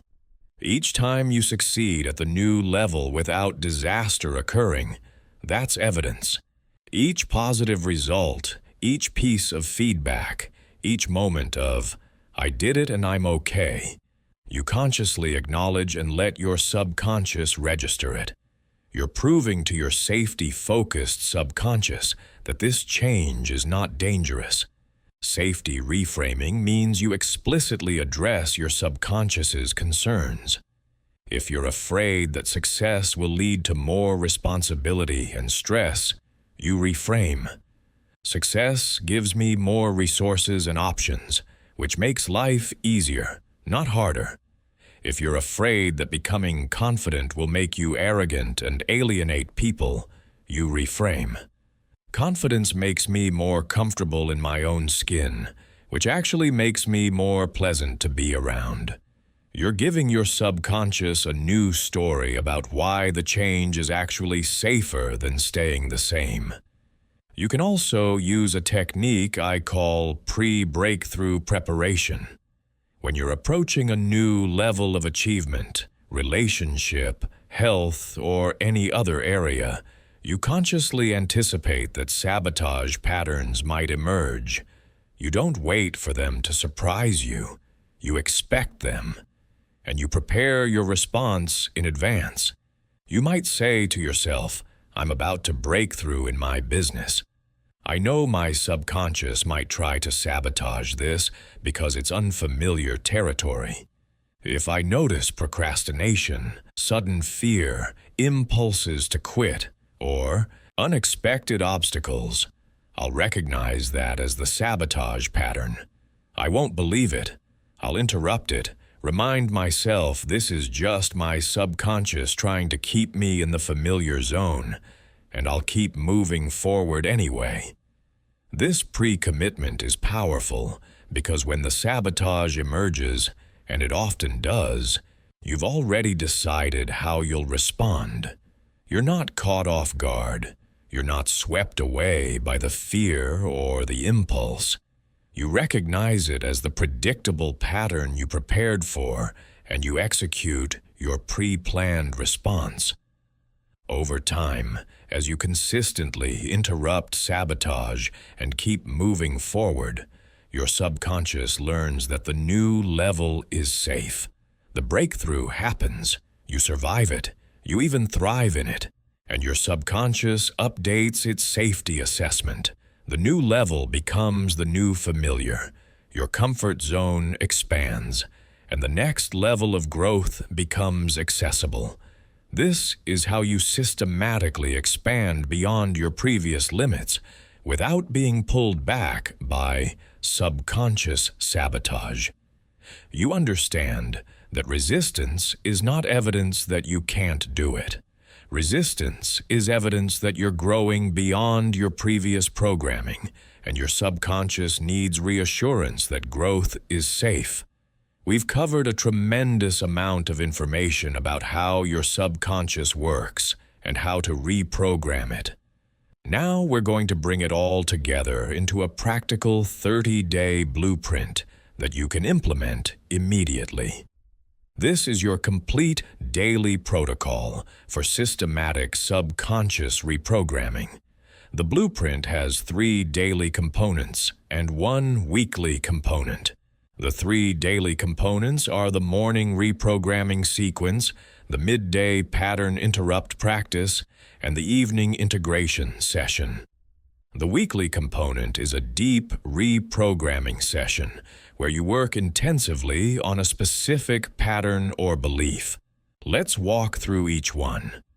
The morning reprogramming sequence takes 15 minutes and sets the tone for your entire day. You do this right after waking, ideally before checking your phone or engaging with external stimuli. Your brain is still in a slightly hypnagogic state, meaning your subconscious is accessible. Here's the sequence. First, spend 2 minutes in gratitude. Think of 3 things you're genuinely grateful for and actually feel the gratitude in your body. This primes your nervous system for positive states and begins the day from a resourceful place rather than stress or lack. Second, spend 3 minutes visualizing your ideal self. See yourself embodying the beliefs, behaviors, and identity you're installing. Make it vivid and emotional. Third, spend 5 minutes on focused belief installation.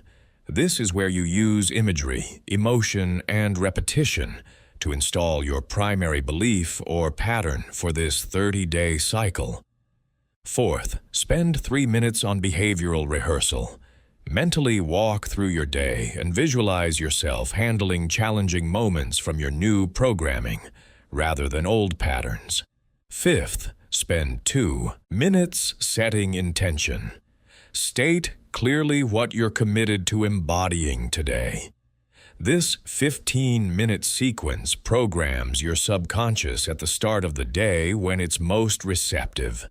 You're not just thinking positive thoughts. You're systematically installing programming that will influence your automatic thoughts, emotions, and behaviors throughout the day. The midday pattern interrupt practice takes 5 minutes and serves as a reset point. Sometime around midday, you pause and check in with yourself. You ask, have I been operating from my new programming or old patterns today? If old patterns have been running, you consciously interrupt them right now. You take 3 deep breaths, reconnect with your intention, and recommit to running the new program for the rest of the day. This prevents you from sleepwalking through the day on autopilot. It's a conscious intervention point where you reassert control. The evening integration session takes 10 minutes and happens before bed during the hypnagogic state. Here's the sequence. First, review your day. What moments did you successfully operate from your new programming? Acknowledge them explicitly. What moments did old patterns run? Observe them without judgment. Second, extract lessons. What triggered the old patterns? What would your new programming have you do differently?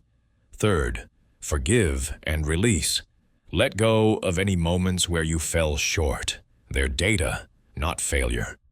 Fourth, visualize success.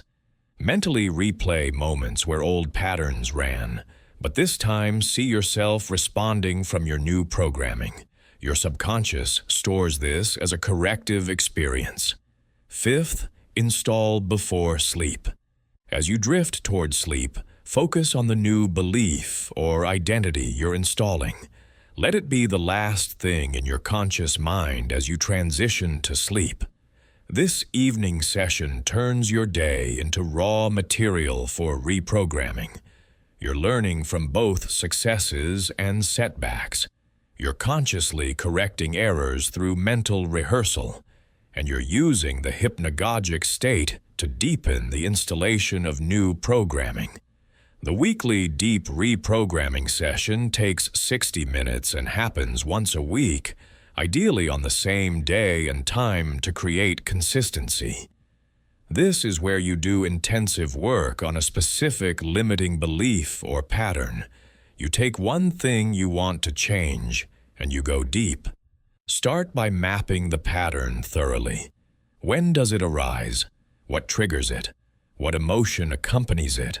What behavior does it drive? What's the origin if you can trace it? Spend 15 minutes getting crystal clear on the pattern. Next, spend 15 minutes on conscious deconstruction. Question the pattern. Is it true? Is it serving you? What would be possible without it?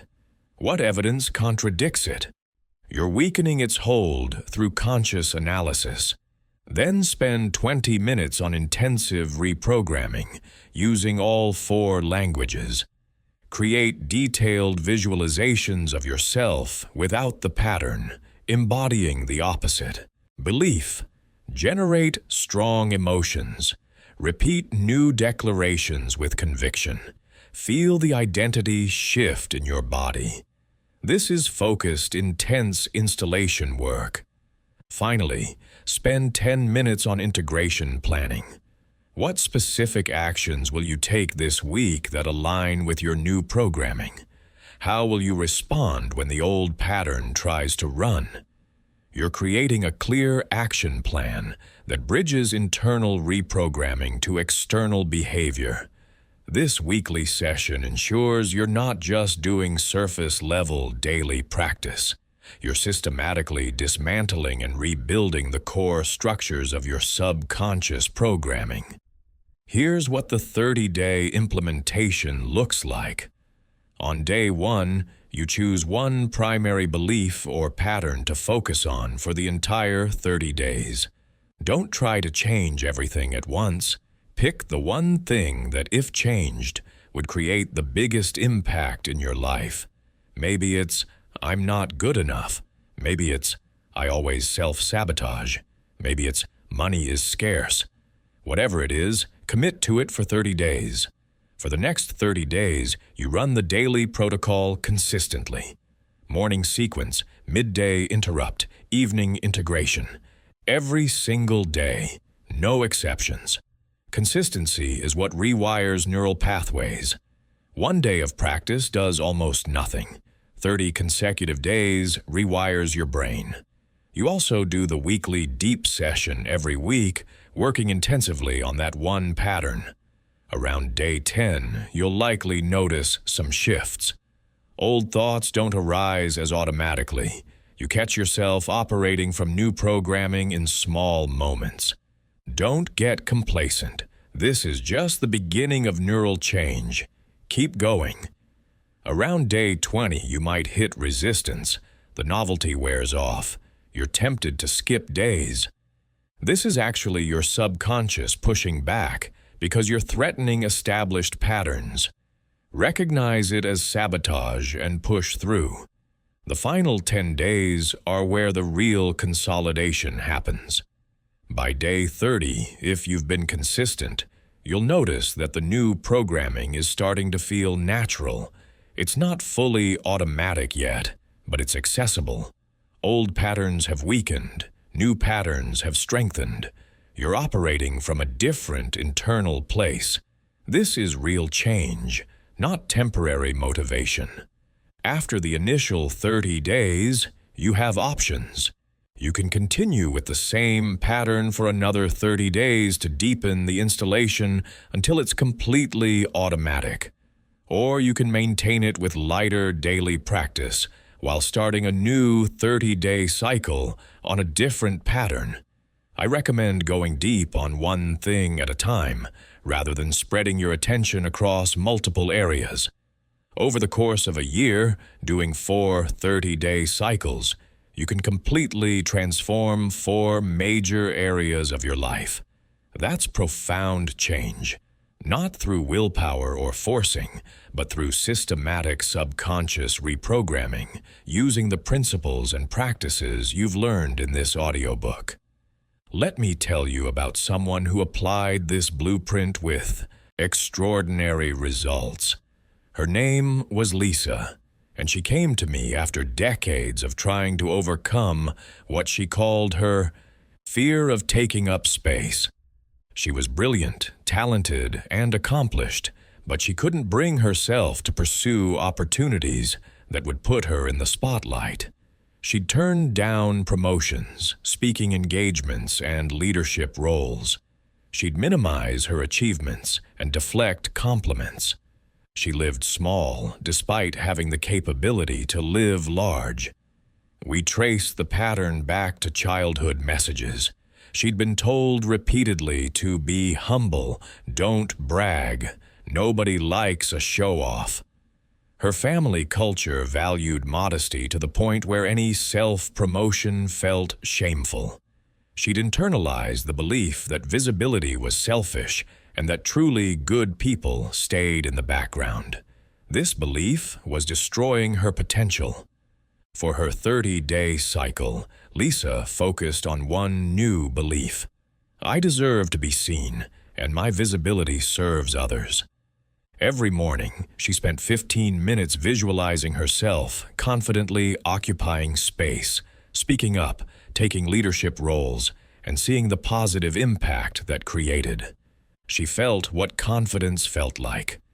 She repeated her new belief with emotional conviction. She rehearsed responding to opportunities with yes instead of deflection. Midday, she'd check in. Had she made herself small today? Had she deflected a compliment or downplayed an achievement? If so, she'd interrupt the pattern right then and consciously correct it. She'd redo the interaction mentally from her new programming. At night, she reviewed the day, acknowledged moments of courage, learned from moments of shrinking, and reinforced her new belief as she drifted to sleep.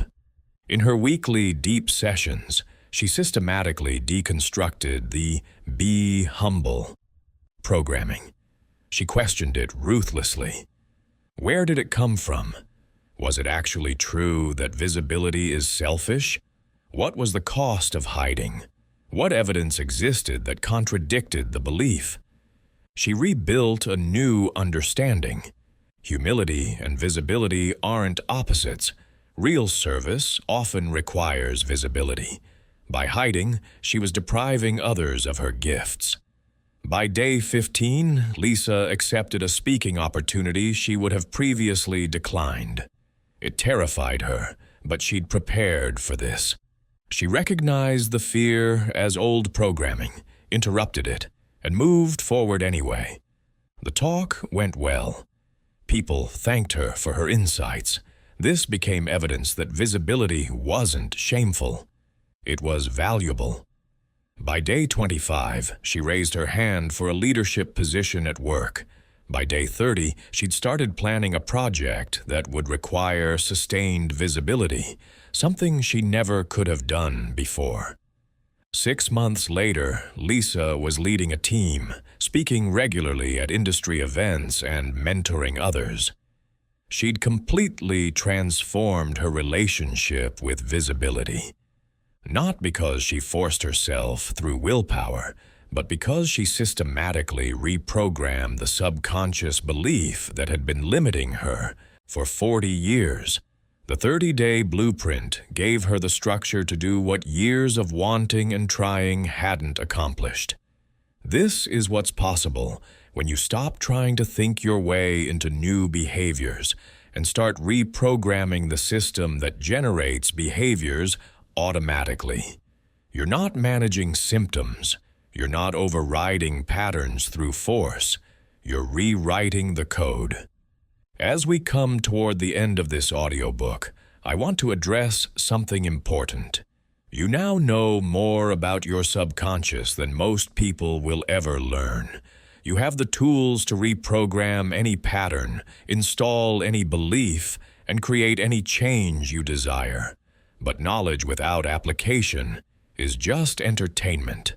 The real question is, what will you actually do with this information? Most people will listen to this audiobook, feel inspired, understand intellectually what's being taught, and then do nothing. Or they'll try the practices half-heartedly for a few days and quit when immediate transformation doesn't occur. They'll return to old patterns and old results, and they'll tell themselves that the techniques don't work or that change is just hard for them specifically. Don't be most people. You didn't invest time in this audiobook to collect interesting information. You invested time because some part of you knows you're capable of more than you're currently experiencing. That knowing is correct. You are capable of profound change. But capability without action is meaningless. The practices you've learned require commitment. Not perfection, but genuine commitment. You will mess up.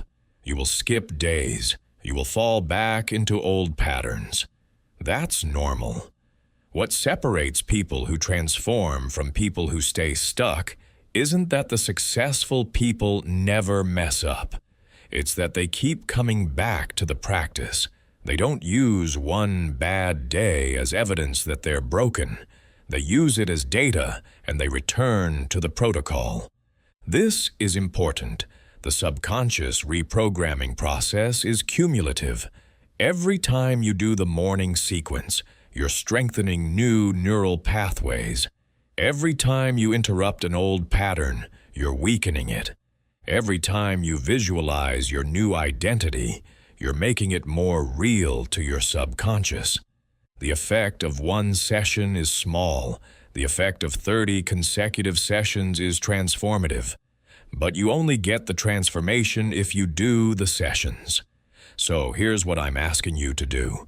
Right now, before this audiobook ends, commit to one specific 30-day reprogramming cycle. Choose the one belief or pattern that's limiting you most, the one thing that, if it changed, would create ripples across your entire life. Don't choose 5 things. Choose one. Get specific about it. What exactly is the limiting pattern? What's the new program you're installing? Then commit to the daily protocol. Morning sequence, midday interrupt, evening integration. 30 consecutive days. Mark it on your calendar. Tell someone you trust about your commitment. Create whatever structure you need to ensure you follow through. Because this isn't about motivation or inspiration. This is about decision and discipline. You're deciding right now that you will do this, and then you're following through regardless of how you feel. The motivation will come and go. Some days you'll feel excited about the practice. Some days it will feel tedious. Some days you'll wonder if it's working. None of that matters. What matters is that you do it anyway, because every repetition is rewiring your brain whether you feel it happening or not. The changes are accumulating beneath conscious awareness. Trust the process. There's something else I need you to understand. The version of you that will exist 30 days from now, after completing this reprogramming cycle, that person will be tangibly different from who you are right now. Not slightly different. Fundamentally different at the level of automatic thought, emotion, and behavior. That future you will operate from different programming. They'll make different decisions. They'll have different results. They'll be living a different quality of life. But that future you only exists if present you does the work. Future you is not a foregone conclusion. It's a possibility that becomes reality only through your committed action. Every time you do the practice, you're voting for that future self. Every time you skip it, you're voting to stay the same. You're casting votes every single day through your actions or inactions. What are you voting for?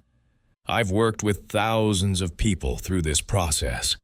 I've seen people overcome decades of depression, anxiety, and self-sabotage. I've seen people transform relationships that seemed hopeless. I've seen people achieve goals they'd convinced themselves were impossible. I've seen people become genuinely different humans, not through years of therapy or medication, though those have their place, but through 30 to 90 days of systematic subconscious reprogramming. The people who succeed aren't special. They're not more talented, more disciplined, or more deserving.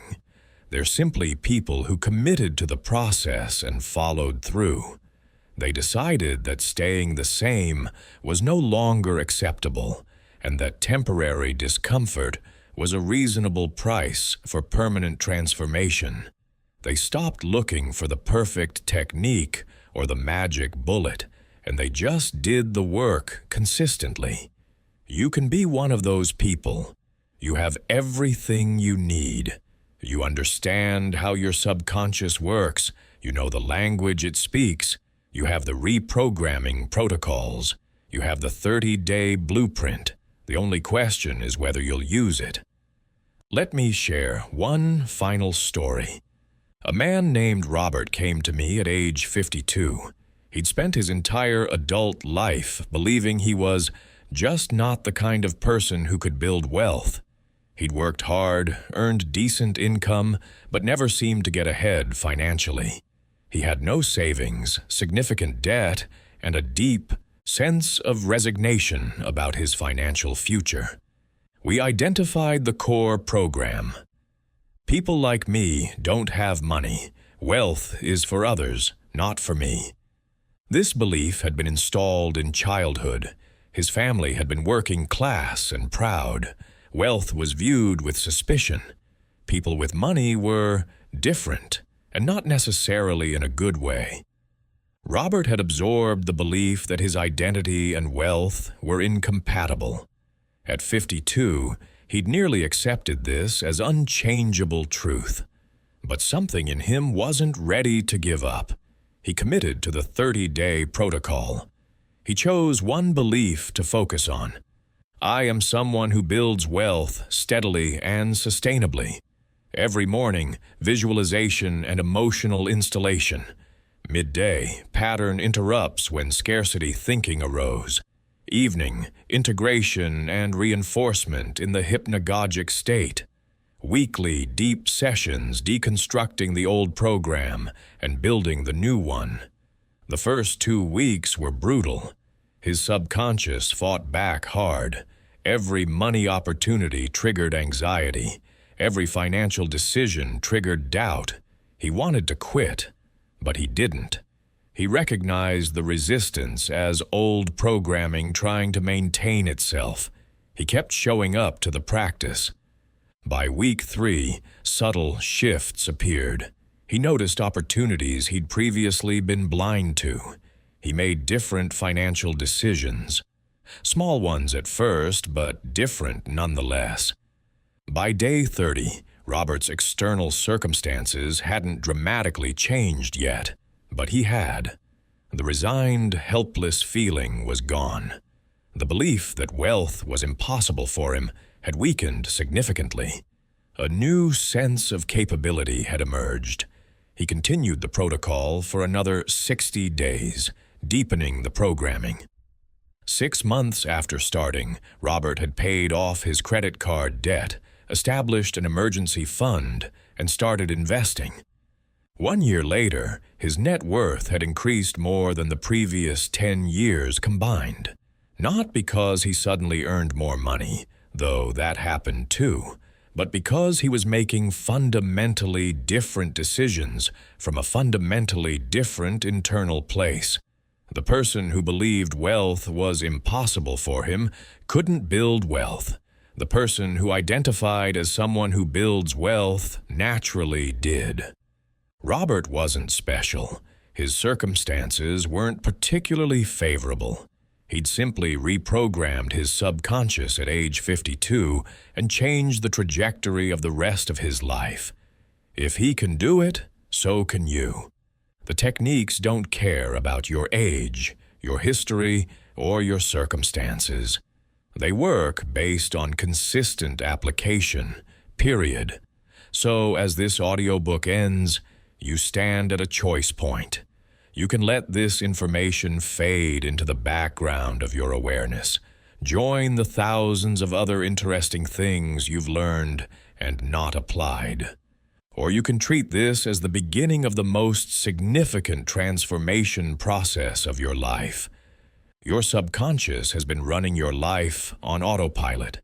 It installed programs decades ago that are still executing today. Those programs have shaped your thoughts, emotions, behaviors, and results. They've defined what you believe is possible for you. They've set the boundaries of your comfort zone. They've created patterns you've repeated endlessly, wondering why you can't seem to change. But now, you know. You know how it works. You know why you've been stuck. And most importantly, you know what to do about it. Your subconscious is not a mystery anymore. It's a tool. And you now have the master key. The patterns that once controlled you are now patterns you can design. The limits that felt permanent are now adjustable settings. The person you've been is now the raw material for the person you're becoming. Your mind is finally on command. This is not the end. This is the beginning. The beginning of operating at full capacity. The beginning of alignment between your conscious desires and subconscious programming. The beginning of automatic behaviors that serve you instead of limit you. The beginning of living from your highest potential instead of your lowest programming. Everything changes from here. but only if you act. You've been given the manual. Now it's time to operate the machine. Your 30 days start now.